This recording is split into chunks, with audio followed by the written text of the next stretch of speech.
ভাই আপনি তো দেশে এবং বিদেশে প্রচুর ই-কমার্স কোম্পানির সাথে কাজ করছেন, তাদের জন্য সফটওয়্যার, তাদের জন্য ওয়েবসাইট, ফিচার ডেভেলপ করছেন। আসলে একটু যদি হচ্ছে যে এবং ই-কমার্স ইন্ডাস্ট্রির সফটওয়্যার ডেভেলপমেন্টের সাথে একদম মোটামুটি শুরুর দিক থেকে জড়িত আছেন, তো এই যে জার্নিটা একেবারে শুরু থেকে শুরু করে এখন পর্যন্ত এটা কিভাবে বিকশিত হয়েছে, ভবিষ্যতে কোন দিকে যেতে পারে, এটা নিয়ে যদি আমাদের সাথে একটু শেয়ার করতেন। আচ্ছা, ই কমার্স ইন্ডাস্ট্রি একটা বিশেষ করে বাংলাদেশের জন্য একটা মানে গ্রোয়িং ইন্ডাস্ট্রি হতে যাচ্ছে, যেহেতু আমাদের দেশের এই মুহূর্তে জনসংখ্যা নিয়ার অ্যাবাউট 20 কোটির মতো, তো বিশাল একটা জনগোষ্ঠীর জায়গা এটা। তো এখানে মানুষজন আস্তে আস্তে হচ্ছে, যেটা আপনি গত 5 বছর বা 10 বছর আগেও হচ্ছে 10% মানুষ হচ্ছে ইন্টারনেট অ্যাক্সেস পাইতো না, তো স্টিল এখন অনেক মানুষ ইন্টারনেট অ্যাক্সেস পাচ্ছে, এবং হচ্ছে গ্রাম থেকে শুরু করে গ্রামান্তরেও মানুষজন হচ্ছে মোবাইল থেকেই ইন্টারনেট ইউজ করতেছে, যার কারণে ই কমার্সটা আসলে অনেক গ্রো করতেছে আস্তে আস্তে। It's on growing market. এবং হচ্ছে আমি যদি এখন বলি মানে অ্যাভারেজ বাংলাদেশের এই মুহূর্তে 25 থেকে 30% মানুষ হচ্ছে ই কমার্স ইউজ করে, অর্থাৎ যারা মানে প্রত্যেক মাসে হোক বা 2 মাসে হোক 3 মাসে হোক একবার করে একটা ই কমার্সে অনলাইনে অর্ডার করে।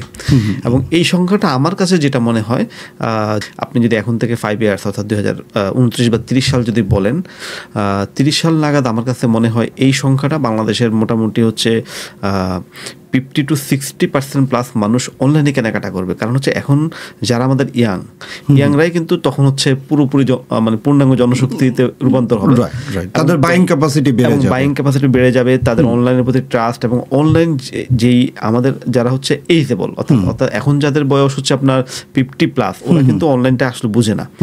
ঠিক আছে, যেহেতু আমাদের বিশাল একটা জনগোষ্ঠী সামনে আসছে, এই সংখ্যাটা আরো অনেক বাড়বে, যার কারণে পাশাপাশি যেরকম হচ্ছে যখন ক্রেতা বাড়ে বিক্রেতাও আসলে বাড়তে হবে। তো আমার কাছে মনে হয় তখন যদি 5 কোটি আমাদের 5 কোটি না, যদি আমি 60% মানুষ যদি হচ্ছে পারচেস করার মতো বায়ার হয়, অর্থাৎ 10 কোটি প্লাস, ঠিক আছে, অন্তত সেখানে আমাদের কম করে হইলেও 1 কোটি দরকার হচ্ছে আমাদের সেলার। রাইট, তাহলে মানুষ কিনতে পারে। কারণ আপনি তো যে একটা জিনিস কিনতেছেন তা কিন্তু না, আপনি একই মানুষ দিনে অনেকবার কেনাকাটা করতেছেন। আমরা যদি দেখি যে আমাদের একটা গলিতে, আপনি যদি একটা গলিতে হাঁটেন যেখানে হচ্ছে 1 কিলোমিটার একটা গলিতে যদি আপনি হাঁটেন ঢাকা শহরে, আপনি দেখবেন ওখানে অন অ্যাভারেজ হচ্ছে 300 থেকে 500 দোকান আছে। তার মানে কি পরিমাণ আসলে বিক্রেতা দরকার, কারণ আপনার সবকিছু কিনতে হয়। তো বাংলাদেশের জন্য এই ইন্ডাস্ট্রিটা ভবিষ্যতে $1 বিলিয়ন ইন্ডাস্ট্রি হতে যাচ্ছে।